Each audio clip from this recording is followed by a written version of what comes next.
संवसानं वन्दितु सर्वसिद्धे ध्रुवमचलमनोवमङ्गदिं पत्ते वोच्छामि समयपाहुर्मिनमो सुधकेवलीभणिनं नमः समयसाराय स्वानुभूत्या चकासते चित्स्वभावाय भावाय सर्वभावांतरच्छिदे। पुण्य पाप के भाव सब है आश्रव दुखकार, यह आत्म आश्रव रहित परम धर्म सुखकार। आचार्य कुंद कुंडे विरचित समयसार परमागम आश्रव अधिकार की चर्चा अपन कर रहे हैं।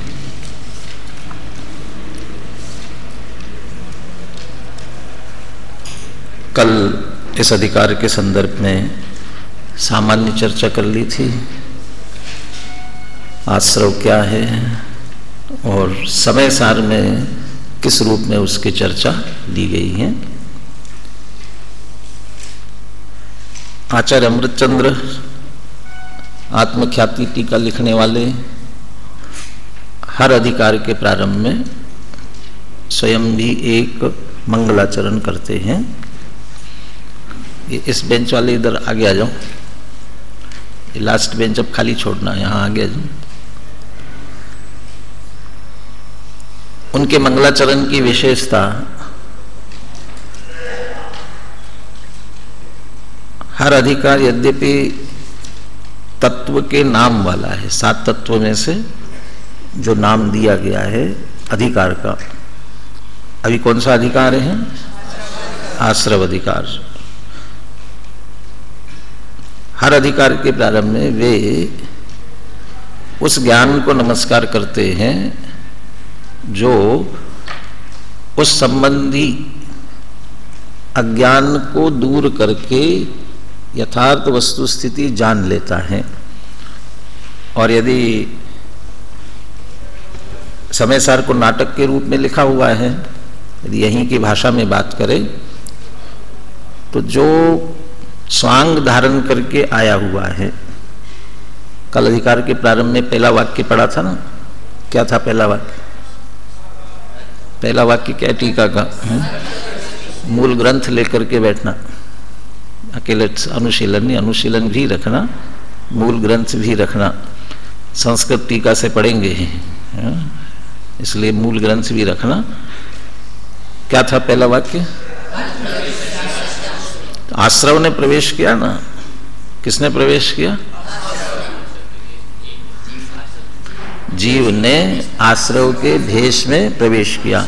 तो जीव ने प्रवेश किया ना आश्रव के भेष में। वो जो आश्रव का भेष धारण करके आया है, यदि अज्ञानी इस बात को नहीं समझ पाते, अज्ञानी तो समझते हैं आश्रव है, आश्रव है, लेकिन कहते उस आश्रव के पीछे कौन है? जीव तत्व है, जीव है। अभी नए के 8 प्रकारों की बात जब चल रही थी, तब भले ही 7 नए हैं, लेकिन वे 7 नए किसको बताते हैं? नहीं, 7 नयों का उद्देश्य प्रतिपाद्य क्या है उनका? वे तो प्रतिपादक है, वे 7 जो है वे प्रतिपादक है, लेकिन उनका प्रतिपाद्य क्या है? उनका प्रतिपाद्य है वो शुद्ध चैतन्य स्वरूप आत्मा। प्रतिपाद्य तो वही है। ऐसे आश्रव आदि में भी, आश्रव आदि के माध्यम से वो शुद्ध जीव तत्व ख्याल में आना चाहिए, अज्ञानी को ख्याल में नहीं आता। तो वो भेष है और उसके पीछे शुद्ध जीव छुपा हुआ है, ये ज्ञान जानता है, सम्यक ज्ञान जानता है। और वही सम्यक ज्ञान पूर्णता को प्राप्त होता है तो तत्संबंधी विपरीतता दूर करके परिपूर्ण शुद्ध निर्मल प्रकट हो जाता है। तो वह यथार्थ जानने वाला ज्ञान और उस अयथार्थता को दूर करके परिपूर्ण प्रकट होने वाला यथार्थ जाने तब कहेंगे सम्यक ज्ञान। और परिपूर्णतः यथार्थ प्रकट हो तब कहेंगे केवल ज्ञान। तो उस जो सम्यक ज्ञान और केवल ज्ञान है वही एक तरह से इस नाटक का नायक भी है, नायक है, खलनायक है मोह मिथ्यात्व और नायक है सम्यक ज्ञान। तो उस सम्यक ज्ञान की महिमा हर अधिकार के प्रारंभ में की है और उसी की महिमा 113 कलश में। और चूंकि उस ज्ञान की महिमा करना, केवल ज्ञान की महिमा करना वही मंगल है, इस दृष्टि से उसको मंगलाचरण के रूप में भी लिया। 113वां कलश कल अपन ने देख लिया था। एक बार मूल कलश और पद्यानुवाद सभी मिलकर एक साथ बोलते हैं, फिर उसके बाद भावानुवाद जो बनारसी दास जी ने किया है उसकी चर्चा करेंगे। अथ महामद निर्भर मंथरम समर रंग परागत मासवम अयमुदार गभीर मवोदयो जयति दुर्जय बोध धनुर्धरा।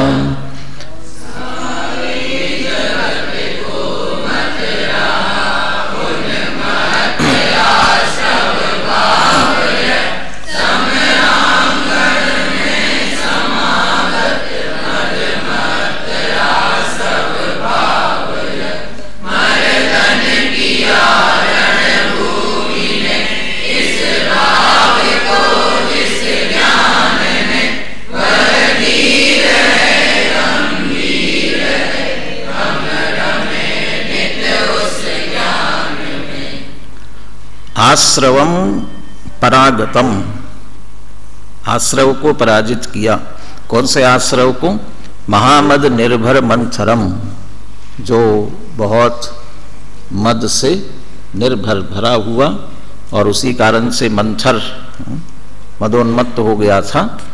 ऐसे आश्रव को समरंग समारंग युद्ध स्थल पर परागतम जीत लिया। किसने?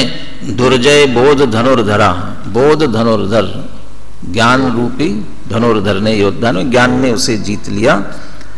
जयति अयम उदार गंभीर महोदया, ऐसा जो ज्ञान है वह जयति जयवंत वर्तो, जय हो। ये कहना मंगलाचरण जरूरी नहीं कि बहुत लंबा हो जाए, नमः सिद्धेभ्य इतना भी बोलते हैं। और यदि कुछ नहीं बोल के हमने भगवान महावीर की जय ये कह दिया तो ऐसा लगता है कि जयकारा लगा दिया है। ये जयकारा लगाना नहीं है, वो भी मंगलाचरण है। नमा कहो चाहे जयवंत वर्तो ये कहो, तो जयवंत वर्तो कहा ये मंगलाचरण हुआ। इसलिए ऐसा हुआ ज्ञान जयवंत वर्तो ये कहा हुआ है। वह आश्रव महामद निर्भर मंथरम क्यों हुआ, ये इस बात को लेते हुए बनारसी दास जी पूरा एक चित्र खड़ा करते हैं, एक रूपक खड़ा करते हैं। साथ में ये भी कहा था ना, ज्ञान ने उसे जीत लिया। कहाँ जीता? समर रंग परागतम, कहाँ जीता? युद्ध स्थल में। तो कौन सा युद्ध स्थल, कहाँ जीता? तो वो पूरा एक रूप चित्र वहाँ खड़ा करते हैं। एक अलंकारों में जैसे चित्रक अलंकार, दादा तो जब जब इसको पढ़ते हैं तो ऐसा कहते हैं कि यदि कोई चित्रकार हो तो इसका पूरा का पूरा ऐसा चित्र बना सकता है। कोई नाटक बनाना हो, इसका एक रूपक नाटक के रूप में प्रस्तुत किया जा सकता है। वो ऐसा इस रूप में पूरा छंद लिखा हुआ है। बोलिए। जेते जगवासी जीव थावर जंगम रूप, तेते निज बस करी राखे बल तोरी के। महाभिमानी ऐसो आश्रव गाद जोधा, रोपी रण थंब ठाड़ो भयो मुछ मोरी के। आयो तीर्थाणक अचानक परम धाम, ज्ञान नाम सुभट सवायो बलम। आश्रव पछालो रण थंब तोरी डार्यो ताही, नेर की बनारसी नमत कर जोरी के। महाअभिमानी ऐसो आश्रव अगाध जोधा। जोधा, जोधा अकबर, योद्धा, युद्ध करने वाला योद्धा। और कैसा है? अगाध, बहुत जिसको जीतना कठिन है, ऐसा कौन है वो योद्धा? आश्रव, महाअभिमानी, बहुत अभिमानी हो गया। क्यों अभिमानी हो गया? बहुत। जेते जगवासी जीव थावर जंगम रूप। जितने जगत के जीव, कितने प्रकार के जीव जगत में? उपयोगो लक्षण। और फिर जीव कितने प्रकार के? संसारिणो मुक्ताश्च। तो यहां तो कह रहे जेते जगवासी जीव थावर जंगम रूप। थावर जंगम, थावर माने स्थावर और जंगम माने त्रस लेना है। स्थावर और जंगम माने त्रस। स्थावर जंगम त्रस स्थावर, तो जेते जगवासी जीव स्थावर त्रस स्थावर, तो जीव तो संसारी और मुक्त होते हैं। तो स्थावर और त्रस क्यों कह रहे हैं? त्रस स्थावर क्यों कह रहे हैं?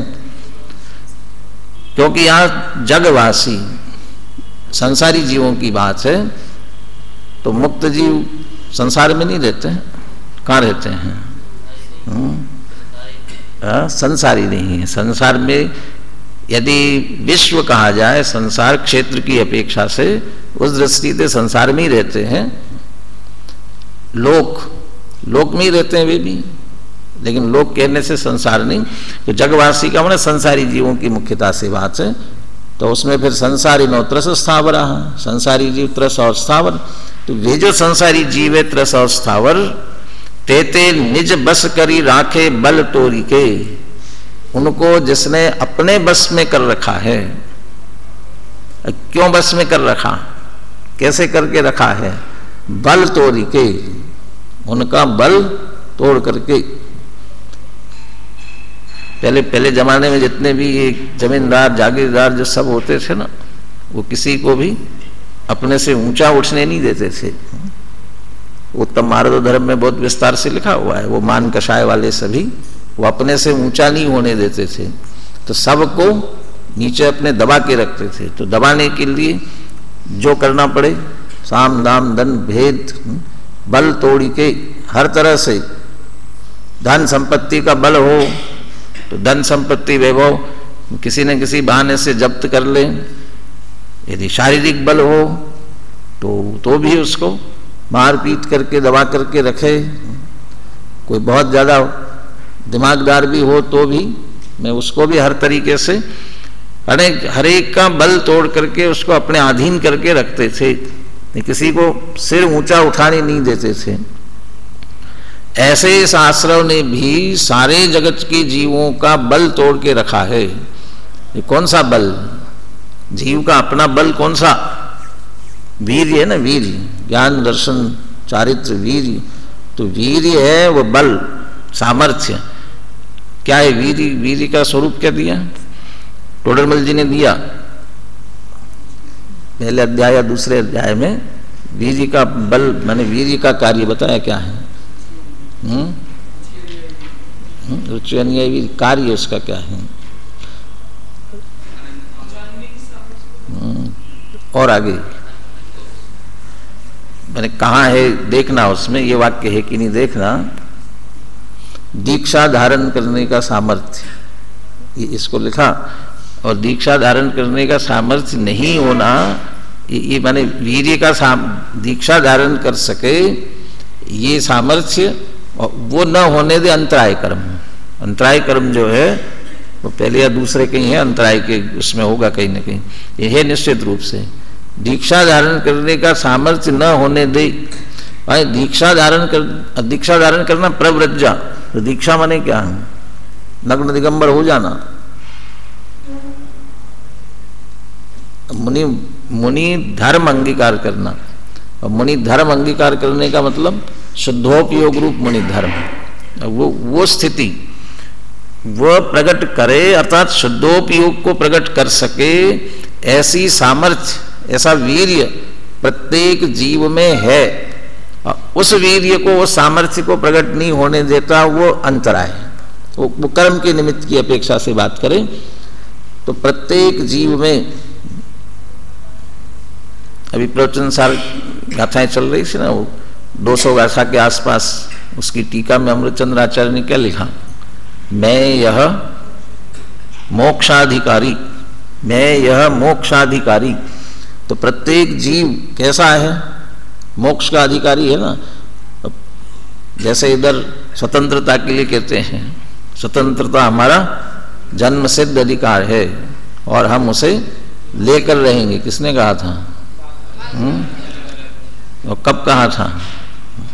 जब परतंत्र थे। परतंत्रता की स्थिति में भी ये कहा कि स्वतंत्रता हमारा जन्म सिद्ध अधिकार, हम लेकर रहेंगे। ऐसा संसारी जीव, प्रत्येक जीव मोक्षाधिकारी, मोक्ष प्राप्त करने का सामर्थ्य प्रत्येक जीव में है, मुझमें भी है। अब वो प्रत्येक जीव मोक्ष प्राप्त करने का अधिकारी है, उसमें सामर्थ्य है, ये उसका बल तो प्रकट क्यों नहीं कर पा रहा है? क्योंकि वो सामर्थ्य, वो वीर्य प्रकट नहीं होता। ये कौन प्रकट नहीं होने देता है? ये कर्म, कर्म प्रकट नहीं होने देते। कर्म बिचारे कौन? भूल मेरी अधिकाई। और यदि कर्म प्रकट नहीं होने देते तो इतने सिद्ध कैसे हो गए? अभी पढ़ेंगे, फर्स्ट ईयर वालों ने पढ़ लिया, गुणस्थान में एक प्रकरण लिया है, जीव बलवान की कर्म बलवान।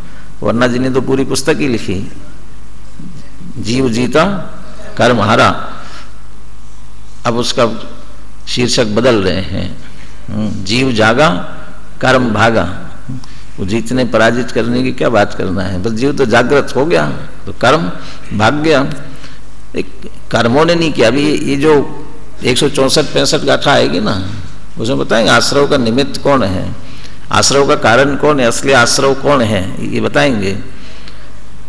प्रत्येक में ये सामर्थ्य है, लेकिन वो सामर्थ्य प्रकट नहीं हो रहा है, प्रकट नहीं कर पा रहा है। इसके पीछे कारण क्या? इसके पीछे कारण है मोह राग द्वेष के परिणाम। ये मोह राग द्वेष के परिणाम, ये हमारी कमजोरी, यही एकमात्र कारण है। तो वो ये मोह राग द्वेष को रूपक बना करके ये कह रहे हैं, वो मोह राग द्वेष ने ऐसा किया, वो सामर्थ्य हमारा प्रकट नहीं होने दिया। तो वो बल तोड़ी के राखे, बल तोड़ी के हमारे उस बल को तोड़ करके रखा। मोह राग द्वेष अपने अधीन करके रखा, तो अपने अधीन करके रखा तो वो जैसे अभी तो सबको बोलने का अधिकार है ना, स्वतंत्र, अपना अपना विचार, वैचारिक स्वतंत्रता, और अपने विचार रख सकता है ना। लेकिन सरकार के विरुद्ध बोल करके देखो तो क्या करेंगे? सरकार के विरुद्ध बोलोगे तो बोलने नहीं देंगे, विचार नहीं रखने देंगे। वो शक्ति है, सामर्थ्य है, स्वतंत्रता है, लेकिन नहीं बोलने देना। और स्वतंत्रता दिखाने के लिए तो दिखा भी दे, लेकिन अंदर से उसके बल को किसी न किसी तरीके से तोड़ के रखना तो नहीं बोल सकेगा। ऐसे हमारे अंदर भी रत्नत्रय प्रकट करके मुक्ति मार्ग, मोक्ष प्रकट करने का सामर्थ्य है, लेकिन उसे मोह राग द्वेष के परिणाम ये प्रकट नहीं होने देते। माने उन्होंने हमारे उस बल को तोड़ करके रखा हुआ है। राग द्वेष के अधीन होकर के हमने अपनी सामर्थ्य कम करके रखी है। इसको कह रहे कि आश्रव ने हमारा बल तोड़ करके रखा है। राखे बल तोड़ी के, अब बलहीन हो गए सभी। अब वो अभिमानी हो गया, महाअभिमानी ऐसो आश्रव अगाध जोधा। और फिर वह रोपी रण थंब ठाड़ो भयो मूछ मोरी के, जैसे योद्धा वो तो फिर वो मूछ मरोड़ करके खड़ा होता है ना। और क्या किया उसने? रोपी रण थंब, एक खंबा खड़ा कर दिया, रण, रण माने युद्ध का, और ये खंबा खड़ा करके खड़ा हो गया, आओ किसकी ताकत है, मुझे कोई नहीं हरा सकता है, मैं सबको जीत लिया ना मैंने, और किसकी ताकत बताओ। ऐसा उसने रण थंब ठाड़ो और मूछ मरोड़ करके कह रहा है, आओ जिसकी सामर्थ्य हो लड़ने के लिए, कोई मेरे सामने नहीं टिक सकता। तो कोई नहीं टिक सकता ना। पहले जमाने में अखाड़े में भी ये पहलवान लड़ते थे, तो पहलवान लोग भी इसी तरह से सबको हराते हराते खड़े हो गए। अब आओ कौन आ सकता है और आ सकता है हमारे सामने लड़ने के लिए। तो आश्रव ऐसा खड़ा हो गया है, तो कौन आएगा? सब उसके अधीन है, सबका बल तोड़ करके रखा हुआ है, तो कौन आएगा? कोई आएगा? आयो तिहि थानक अचानक परम धाम ज्ञान नाम सुभट। अब ज्ञान नाम का सुभट, और कैसा है वह? परम धाम, धाम तेज, उत्कृष्ट जिसका तेज है, ऐसा वह ज्ञान नाम का सुभट। वो अगाध जोधा था और ये सुभट है। भट भी योद्धा कहलाता है, और उसमें और सुभट, और उससे भी और अच्छा योद्धा। और वो खड़ा हुआ, लेकिन वो आया कैसे? सवायु बल फोरी के।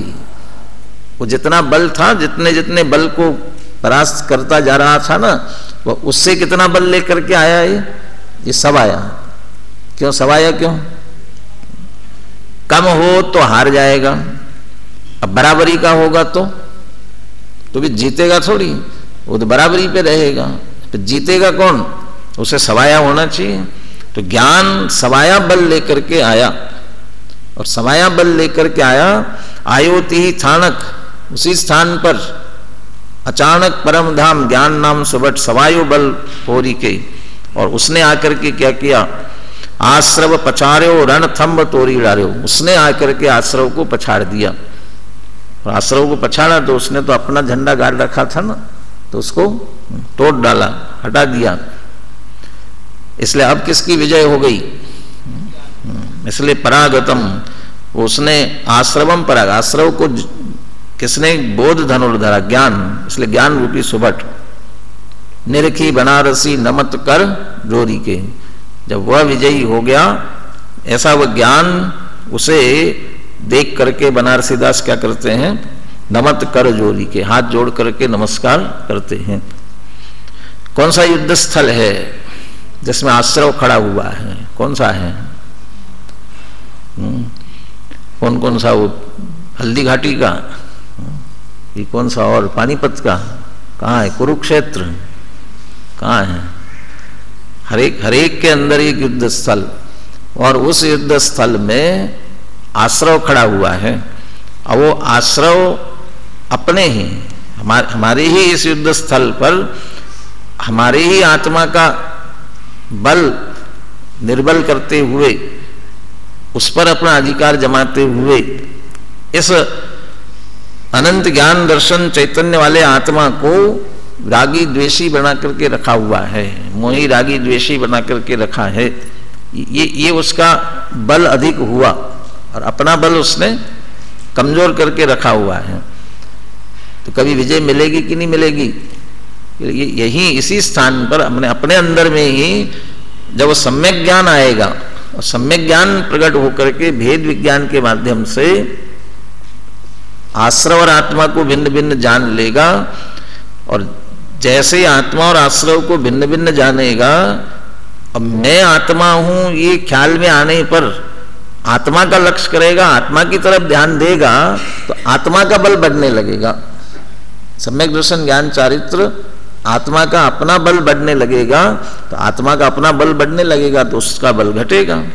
तो ये अपना बल सवाया हुआ तो ज्ञान की विजय होती जाएगी और आश्रव पराजित होगा। ये कार्य ज्ञान ही कर सकता है, ज्ञान के अलावा और कोई दूसरा नहीं कर सकता। ये जो बल की बात करें, बल तोड़ी के राखे बल तोड़ी के, ये सब चर्चा आगे आने वाली है। गाथाएं अभी पढ़ रहे थे, उसमें आ रहा था जघन्य परिणामन, ज्ञान भाव जब तक जघन्य भाव से परिणमेगा तब तक विपरिणाम को प्राप्त होगा, विपरिणाम को प्राप्त होगा तो आश्रव बंद होगा। तो जघन्य भाव से परिणमना, तो बल टूट गया ना, जघन्य हो रहा है, तो उत्कृष्ट किया जाए, उसका सामर्थ्य प्रकट हो, ज्ञान का सामर्थ्य प्रकट हो तो आश्रव पराजित हो सकता है। इसलिए ज्ञान ही एक तरह से समाधान कारक है, इसलिए ज्ञान की महिमा की गई। अब अधिकार आगे प्रारंभ करते हैं। तत्र आश्रव स्वरूपम अभिदधाति। अब सबसे पहले आश्रव का स्वरूप कहते हैं। अभी तो अपन ने चर्चा की थी कि यहाँ तो आश्रव क्या होता है, उसके भेद प्रभेद क्या है, ये तो नहीं बताएंगे, लेकिन ये तो सबसे पहले ही कह रहे हैं आश्रव स्वरूपम अभिदधाति। लेकिन वो जो आश्रव का स्वरूप है ना, सर्वत्र काय वांग मन कर्म योगा स आश्रव अशु पुण्यस्य अशु पापस्य, वो उस रूप में नहीं बताएंगे। ले वो उनका कुंदकुन आचार्य की बात जो मूल बतानी है, या जिस पर ध्यान नहीं गया और किसी का, वो उस बात की तरफ ध्यान आकर्षित कराएंगे। या समझ लिए कुंदकुन आचार्य जो कहना चाहते वो आश्रव का स्वरूप क्या है वो देखना है। 164 165 का था, एक साथ ही बोलेंगे। मिच्छतम अविरमणम कसाय जोगाय सन्न सन्नादु बहुवीय भेया जीवे तस्सेव अनन्न परिणामा नाना वर्णादीयस ते दुःखमस् कारणं होन्ति ते सिंपिवोदि जीवो यराग दोषादि भाव करो। पद्य अनुवाद बाद में पढ़ेंगे। मिच्छत्तम अविरमणम कषाय जोगाय, मिथ्यात्व, अविरमन, अविरति, कषाय और योग, क्या छोड़ दिया? प्रमाद छोड़ा हुआ है। और प्रमाद छोड़ दिया तो छोड़ ही दिया क्या? कहाँ गया? अविरति और कषाय में शामिल हो जाता है। कुछ अविरति में चला जाता है, कुछ कषाय में चला जाता है। मैंने कहा था ना कितने प्रकार के देख करके आना। क्या कितने? 57। मैंने 53 कहा था कल ना। हाँ 57 है ना। अच्छा, मिथ्यात्व कितने प्रकार का? कौन कौन सा? संशय, विपर्य, एकांत, वैनयिक मिथ्यात्व और अज्ञान मिथ्यात्व, ये 5 प्रकार का मिथ्यात्व। अविरति 12 प्रकार की, 6 प्रकार की इंद्रिय संबंधी और 6 प्रकार की प्राणी संबंधी। माने संयम 12 प्रकार का है, 6 प्रकार का इंद्रिय संयम, 6 प्रकार का प्राणी संयम, इसलिए उसके विरुद्ध अब लगा लेना उसके। 5 इंद्रिय और मन, उनके विषयों में प्रवृत्ति, और दूसरी तरफ 5 स्थावर और 1 त्रस का है। इन 6 प्रकार के जीवों की हिंसा से विरत नहीं होना, अविरति है ना, इसलिए विरत नहीं होना। ये 12 प्रकार की अविरति। कषाय है 25 कैसे हो गए हैं? सभी 16 हो ना, 4 कषाय चौकड़ी, अनंतानुबंधी, प्रत्याख्यान, प्रत्याख्यान और संज्वलन, इसलिए 4 प्रकार की कषाय चौकड़ी और 9 कषाय, इस तरह से 25 कषाय। और योग 15 प्रकार का, तो उसमें मिश्र योग सब मिला करके 15 प्रकार का योग होता है। हो गए 57? हो गए।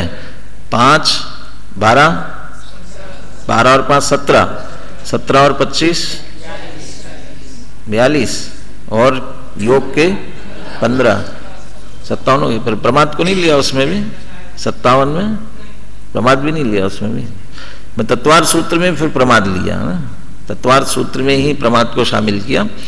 तो फिर प्रमाद के भी लेते हैं तो प्रमाद के फिर बहुत भेद हो जाते हैं। तो प्रमाद के जो भेद लिए गए हैं वे प्रमाद भी क्या है? इंद्रिय है, कषाय है ना। कषाय विकथा 4 कषाय 4 विकथा 5 इंद्रिय और निद्रा और प्रणय स्नेह, इस तरह से लिया ना। तो उसमें से जब 5 इंद्रिय कषाय कह रहे हैं तो 5 इंद्रिय और विकथा ये अविरति में चले जाते हैं। कषाय तो कषाय के रूप में है ही, निद्रा स्नेह भी लिया जाए तो भी कषाय अविरति के अंतर्गत ही शामिल होते हैं। तो जहाँ विशेष उन पर ध्यान देना होता है उनको विशेष अलग से कह देते हैं, और जब शामिल करना होता है तो शामिल करते हैं। तो यहाँ समझ लेना प्रमाद को अविरति और कषाय में शामिल करके बात कर रहे हैं। तो मिथ्यात्व, अविरति, कषाय, योग, ये क्या है? आश्रव है ना, के लिए भी 2 प्रकार के हैं। सन्न सन्नादु, संज्ञ और असंज्ञ। तो यहाँ संज्ञ असंज्ञ का अर्थ लेकिन अलग है। अलग का अर्थ जो संज्ञ न समनस का जो संगी माने मन सहित हो वो संगी कहलाते हैं, मन रहित है वो असंगी कहलाते हैं, वो अर्थ नहीं है यहाँ पर। यहाँ संग का अर्थ है चेतन और असंग का अर्थ है अचेतन। माने वे जो मिथ्यात्वादी है वे दो प्रकार के हैं, चेतन भी है और अचेतन भी है। तो मिथ्यात्व चेतन अचेतन, तो अचेतन को भी मिथ्यात्व होता है क्या? अचेतन जड़ को भी मिथ्यात्व होता है क्या? जड़ को भी कषाय गुस्सा आती है, जड़ को गुस्सा आती है, मुश्किल हो जाएगी। टेबल को गुस्सा आने लगेगी तो क्या होगा?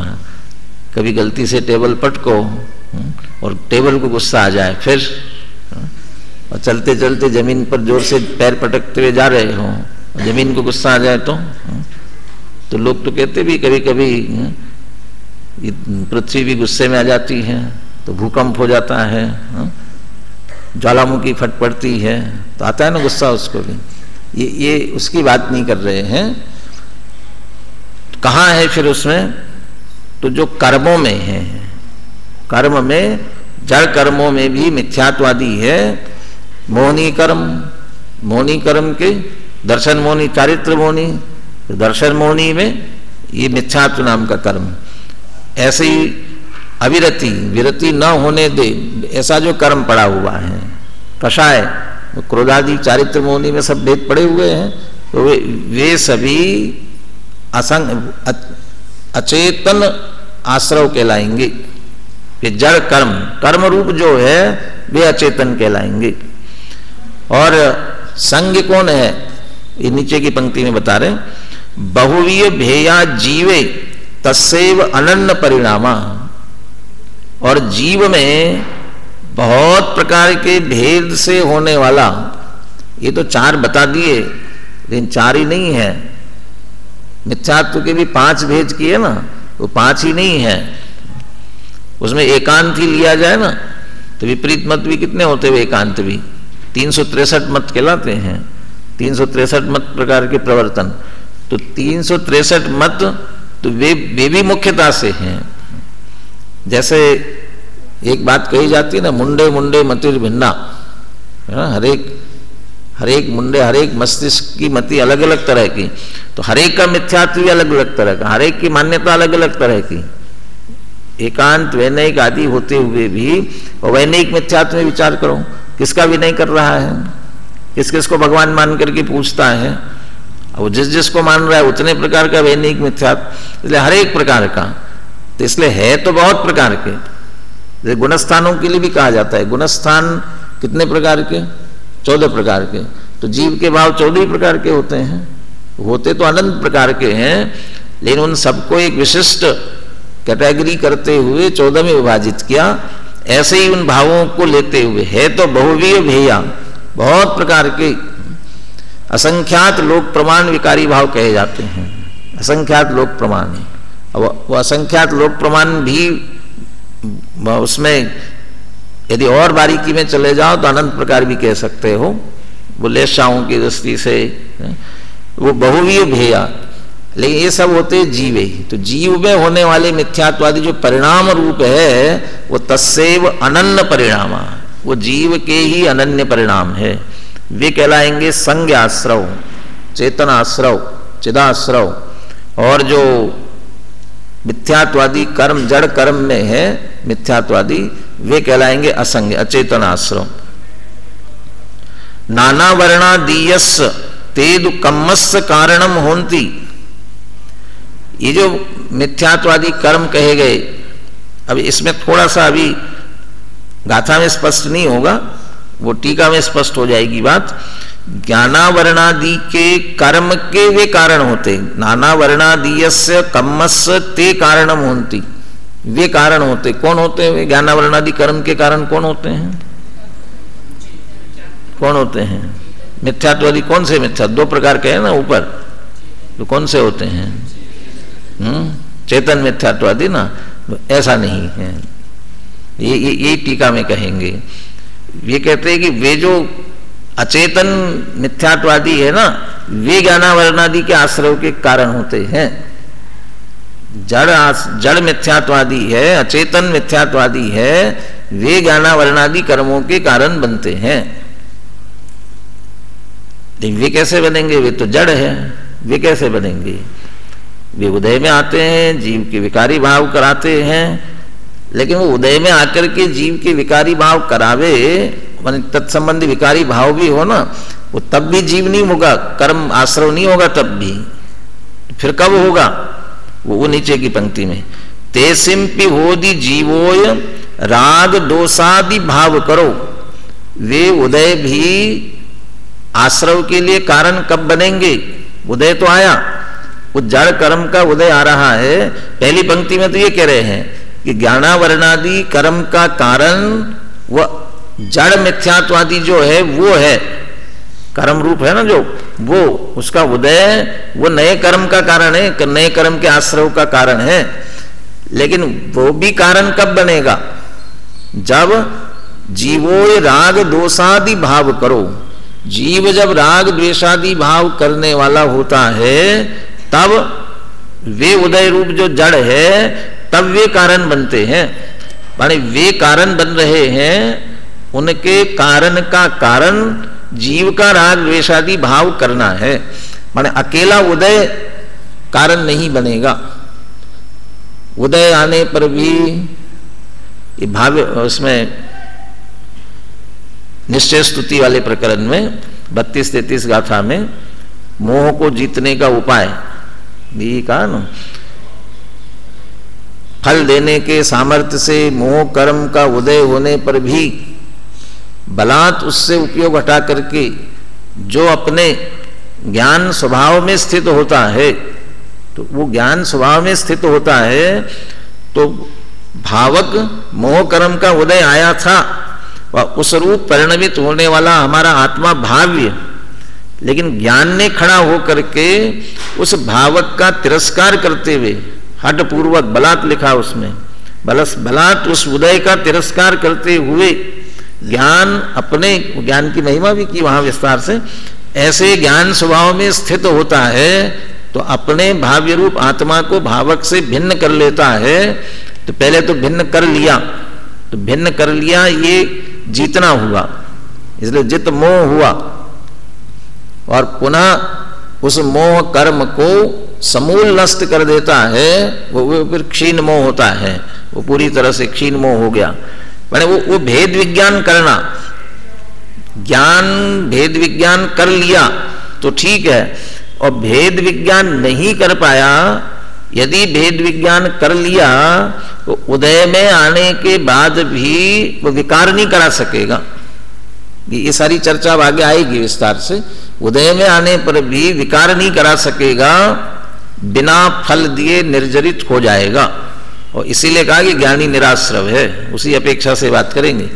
और जब उदय आया और उसका लक्ष्य किया और राग द्वेष उसी के अनुसार कर दिए तो नया बंध होगा। माने उदय सीधा कराने में कारण, उदय तो कारण है, उदय आने पर होगा बंध, लेकिन उदय आने पर भी आश्रव कब होगा? जब ये जीव उसके साथ संलग्न हो जाएगा और राग द्वेष करेगा तब, नहीं करेगा तो नहीं कर पाएगा। माने उनमें भी कर्म के आश्रव बनने का कारणपना कब आएगा? जब जीव राग द्वेष करेगा तब। इसलिए तेसिम्पि होदि जीवोय राग दोषादि भाव करो। उनका भी कारण, जो कारण बन रहे हैं आश्रव के, उनका कारण कौन? ये जीव जो राग द्वेषादि भाव करने वाला है वो उनका कारण बनता है। अब गाथार्थ पढ़ते हैं, फिर एक बार गाथा और पद्यानुवाद पढ़ेंगे। मिथ्यात्व, अविरति, कषाय और योग, ये चार आश्रव भाव संग अर्थात चेतन के विकार रूप भी है और असंग अर्थात पुद्गल के विकार रूप भी है। ये पुद्गल के विकार, जो चेतन के विकार जब बोलते हैं तब हमें ये ख्याल में आता है कि चेतन के विकार माने जीव जो मोह राग द्वेष भाव कर रहा है, और अब ये पुद्गल के विकार रूप भी है, तब क्या समझेंगे? पुद्गल के विकार रूप भी है, तो पुद्गल के विकार रूप भी है का मतलब पुद्गल में भी मोह राग द्वेष होते हैं, तो पुद्गल के विकार माने क्या लेंगे उससे? माने उनके वो मोह राग, उनके मिथ्यात्वादी जो कर्म है, और विकार का अर्थ लेना पर्याय है। पुद्गल में भी पुद्गल की कारमान वर्गना, कारमान वर्गना में 8 प्रकार के कर्म, 8 प्रकार के कर्मों के फिर 148 प्रकार की प्रकृतियां, उनमें मिथ्यात्वादी हैं। वे जो है वे पुद्गल की पर्याय हैं। ये लेंगे पुद्गल के विकार रूप, अर्थात पुद्गल के विकार रूप भी है। जीव में उत्पन्न और अनेक भेदों वाले संज्ञाश्रव अर्थात भावाश्रव जीव के ही अनन्य परिणाम है। यहां तक जो समय सार का अध्ययन करने वाला है उससे प्रश्न खड़ा होना चाहिए। क्या प्रश्न खड़ा होना चाहिए? अभी अपन ने इसका जो भूमिका में पढ़ा था, पहले जीव अजीव अधिकार में क्या किया? 29 प्रकार के भावों से भिन्न है। कर्ता कर्म अधिकार में कहा उनका कर्ता भोक्ता नहीं है। तो 29 प्रकार के भावों में राग आदि नहीं आए, आगे ना मोह राग जो सभी भाव तो आगे वे, तो वे भाव आ गए तो वे तो जीव के नहीं हैं, जीव उनका कर्ता भोक्ता नहीं है, ये बात सिद्ध की है। और यहां तो कह रहे कि जीव के अनन्य परिणाम है, तो ऐसे कैसे? वही अपेक्षा वाली बात है।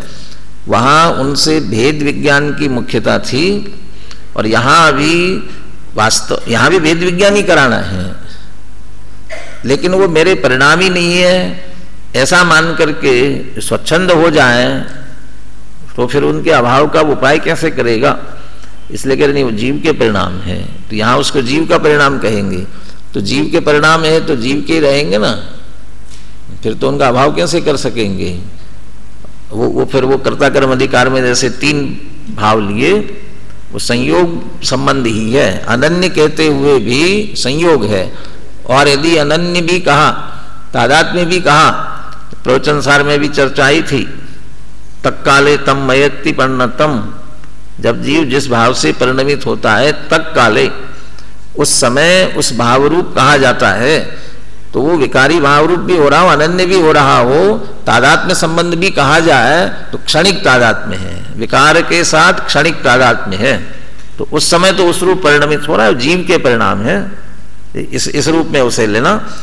जहां भेद विज्ञान स्वभाव विभाव के भेद विज्ञान की बात आएगी, वह विभाव से भी भिन्न चैतन्य स्वरूप आत्मा कहेंगे। और जब कौन कारण है? विकारी भाव छुड़ाना है ना विकारी भाव से, तो विकारी भाव अपना मानोगे तब तो छुड़ाओगे। दुखदायक है, हमारे में उत्पन्न हुए फिर भी हमारे लिए दुखदायक है, तब जीव के परिणामी कहा जाएगा। जीव में उत्पन्न और अनेक भेदों वाले संज्ञ आश्रव अर्थात भावाश्रव जीव के अनन्य परिणाम है। असंज्ञ आश्रव अर्थात मिथ्यात्वादी द्रव्याश्रव ज्ञानावरणादि कर्मों के बंधन में कारण होते हैं। यानी नए जो ज्ञानावरणादि कर्म बनते हैं उनके कारण कौन? वे द्रव्याश्रव, वो जड़ कर्म। माने नए जड़ कर्म बंधते हैं, उनका कारण जड़ कर्म ही है। कर्म कर्म का कारण है, जीव नहीं है।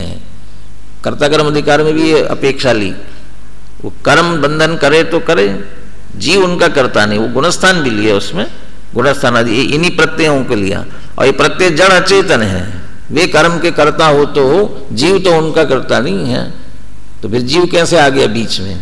तो वो दूसरी पंक्ति में कहते हैं असंज्ञ आश्रव अर्थात मिथ्यात्वादी द्रव्याश्रव ज्ञानावरणादि कर्मों के बंधन में कारण होते हैं, और उन मिथ्यात्वादी भावों के होने में राग द्वेष करने वाला जीव कारण होता है।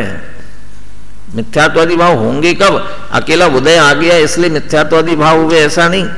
वो राग द्वेष करने वाला जीव जो रागी द्वेषी होगा, जो उसमें जुड़ेगा, हम करेगा, भेद विज्ञान नहीं करेगा, ये मेरा ही परिणाम है, मैं ही ऐसे हो गया, मैं ही इसका करता हूं, मैं ही इसका भोगता हूं, इस प्रकार उसके साथ अपना स्वभाव नहीं होते हुए भी जो जुड़ जाएगा, वो राग द्वेष करने वाला मिथ्या दृष्टि अज्ञानी जीव वो भाव करता है, तब वे मिथ्यात्वादी रूप होता है, वो उदय के अनुसार परिणमित होता है, तब उस उदय को जड़ कर्म का कारण कहा जाता है।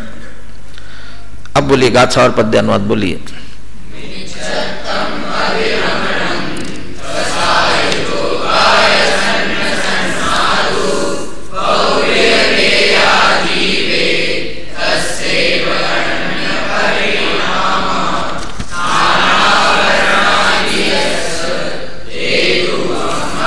कारण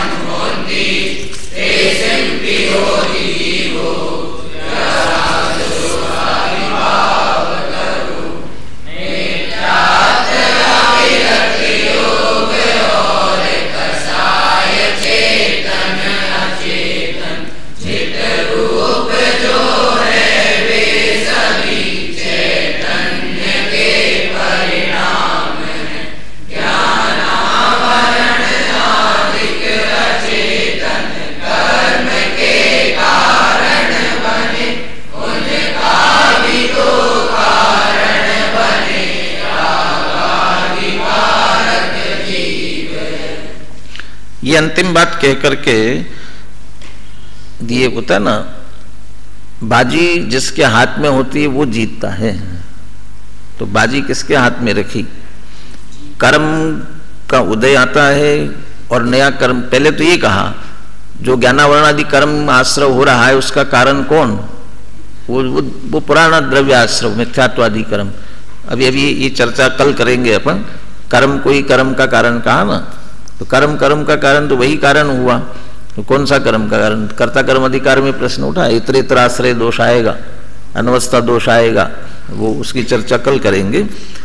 लेकिन वो कर्म को कर्म का कारण कह दिया, तो हमारे कर्म बन रहे हैं, इसमें कारण कौन है? कि जड़ कर्म है। तो बाजी किसके हाथ में रही? वो कर्म के हाथ में रही। तो कर्म चाहे जब तक क्या करेगा? हमें कर्म बंधन कराता रहेगा। वो नहीं चाहेगा जब छोड़ेगा, लेकिन कह रहे उसके हाथ में नहीं है। तो किसके हाथ में है? ये उनका भी तो कारण बने रागादि कारक जीव है। वो उसका कारण भी कौन है? रागादि करने वाला जीव है। मैंने जीव के हाथ में बाजी रखी। वे कारण तो बनते, लेकिन कब? कि जब ये जीव रागादि करेगा, माने उनमें जुड़ेगा, तो वो कारण बनते हैं। और ये नहीं करे तो नहीं बनेगा। तो आश्रव नहीं करना हो तो क्या करे? कि रागादि भाव नहीं करें। तो हम तो क्या करना चाहते हैं? होते हैं वे, वो कैसे करे? वो हो क्यों रहे हैं? बस ये जो कमजोरी की बात जो हो रही थी, मोह महामद पियो अनादि भूल आपको भरमतवादी। तो वास्तव में भूल आपको, हम अपने आप को भूले हैं। भाई यही भूल है। इसी कारण से हमारा सामर्थ्य भी कम हो रहा है। अपने को जाने पहचाने तो रागादि भाव उत्पन्न नहीं होंगे, और अपने को नहीं जानेंगे, अपने को नहीं पहचानेंगे तो रागादि भाव उत्पन्न होते रहेंगे।